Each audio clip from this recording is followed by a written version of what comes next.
Fear is the mind killer. Should you be afraid of Dune, Spice Wars? Is it the second coming of the original RTS? Is it the second coming of the original Dune strategy video game? Or should you just get high on spice and watch sandworm videos on Insta? Watch on and find out. My name is Thoraxe, and this is Strategy for Busy People. If you've got a few minutes, I'll tell you what to play. I've been playing video games for a really long time, so you shouldn't be surprised to know that I have put many hours into not only the first Dune video game on PC, but also Dune II, the original real-time strategy game. What do I think after just over 11 hours with Dune Spice Wars by Shiro Games? Well, you're here watching, so you'll find out. Duh. Now, Dune Spice Wars bills itself as quote-unquote 4X in real time. The very first previews I saw of the Dune Spice Wars game looked very RTS-like, but that was quite some time ago. I normally really dislike RTS games and find they have become crazy, insane clickfests where CPM, or clicks per minute, becomes one of the defining factors of your gameplay. Learning opening sequences and counters is a near requirement to get up the ladders. It's akin to learning to play chess. When I sat down to start Dune, I had my dread set on high and my shields up, ready to hate what I was about to play. I had played Northgard, also a Shiro title, several years back, and actually liked it quite a bit. While Dune is a far cry from the Norse title from the same developer, for some reason I definitely got Northgard-like vibes playing Dune. One of the key features of Dune, which makes sense given the 4X billing, is taking over and maintaining control over regions of Arrakis. As you would expect, spice plays a key role in the game. You have to collect it because you have to pay/bribe with it, or there will be consequences. You can also sell it to earn money. Money is used, unsurprisingly, for purchasing things in the game. Each faction that you can play has different ways of harvesting and or dealing with spice, and all of the other resources, too. In order to take over a region, you not only have to defeat whatever militia it might have, but you also have to then pay some of your resources. At a minimum, this comes in the form of the authority resource. Depending on the various improvements and investments you've made and your overall status on Arrakis, you gain authority at different rates. If you don't have enough, you can't take over the region. You can pillage it for resources. You can sit on it in a type of blockade, but ultimately you have to pay to, take it over. Different factions may have special abilities for taking over regions. For example, the Atreides have a special ability to peacefully take over a region. It takes more time and also requires influence resources, but it doesn't require any military entanglement. Once you control a region, you can build improvements in it. These come in 3 flavors: economic, military, and statecraft.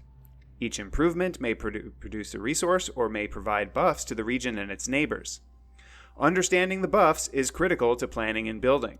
For example, there's no point in building a maintenance facility next to a region that already has one, because the buff on the maintenance facility applies to all bordering regions. I know I'm going to invade my opponent's neighboring region, so I can build a military base in this region and get a buff when I'm in combat over there, and so on and so forth. Improvements to your regions also have their own upkeep, which may come in the form of water, money, or something else. An interesting thing about certain resources in the game, like water or fuel cells, is that they have a fixed production number and are not constantly produced over time. If you make 10 water and construct a facility that uses 2 water, then you now only have 8 water. In some cases, you can't quote-unquote undo this reduction. Those fuel cells get produced once, used up, and are then gone. So don't lose that drone, okay? Producing units requires the manpower resource, which, much like authority, influence, and other resources, has a production value that depends on how you've built things out.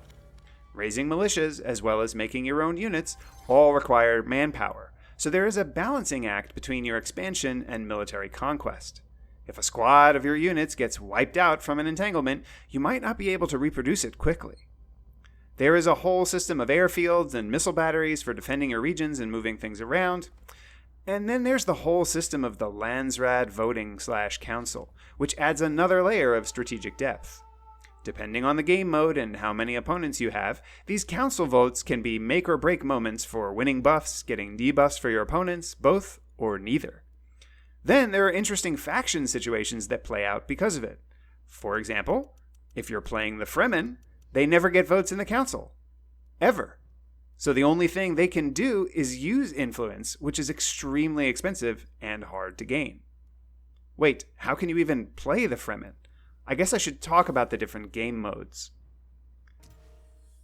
There are 3 primary game modes in Dune Spice Wars. The duel is what you might expect. A faster-paced, short-term game where only 2 factions enter the fray, and destruction of the opponent's outpost is the win condition.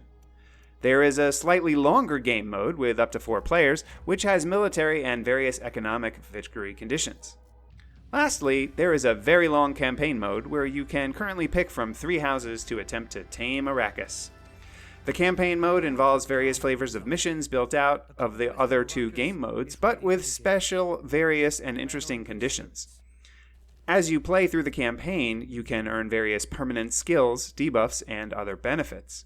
Choosing your missions as you go through the campaign frequently involves thinking forward about how you want to play and what rewards you think will best complement your tactics. As I normally do, I started playing through the campaign on easy mode and, to be honest, found it a little too easy. The AI opponents frequently ran away in fear even when they probably had better military power in a particular conflict. The opponents frequently made dumb choices regarding trade. Hey, we're at war! Why are you willing to sell me all this stuff? Oh, you captured my agent? And you'll sell her back to me cheaply? That's nice, you dummy. I started another game with a different faction, the Fremen, on the normal mode, but didn't get very far before I stopped playing. So I don't have a good evaluation of how the normal mode AI played. It seemed a bit less happy to trade, that's for sure. That's not a commentary on the game, for what it's worth, the fact that I stopped playing. There is also the ability to play multiplayer against 1 or more real human opponents, in combination with AI opponents, like most other strategy games of this type. While I have no friends and obviously never would attempt multiplayer, there is an active Discord community that can help people with finding matches, and the game has its own matchmaking built in with the expected game mode and other filters available. Before I give my final verdict, take a moment to like this video and subscribe to the channel. Don't forget to share with your friends. Agree with me? Disagree with me? Or want to see other content? Let me know in the comments below. Want to try this game yourself? Check out my humble affiliate link below. And if you want to support me in making more of these videos, become a patron on Patreon. Your support really makes a difference. The final verdict.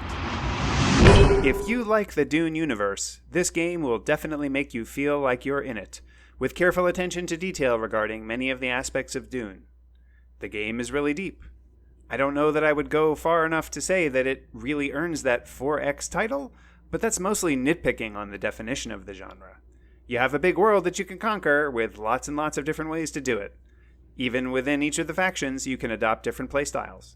Just because you're Atreides doesn't mean you have to go for an economic victory, and just because you're a Harkonnen doesn't mean you have to go and outmuscle your opponents.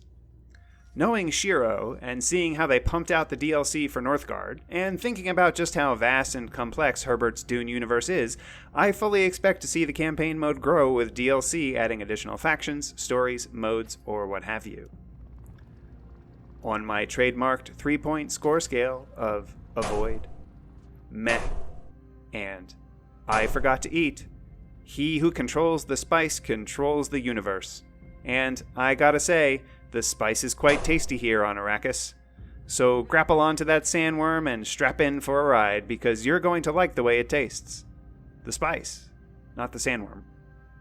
Although, I wonder if sandworms taste any good.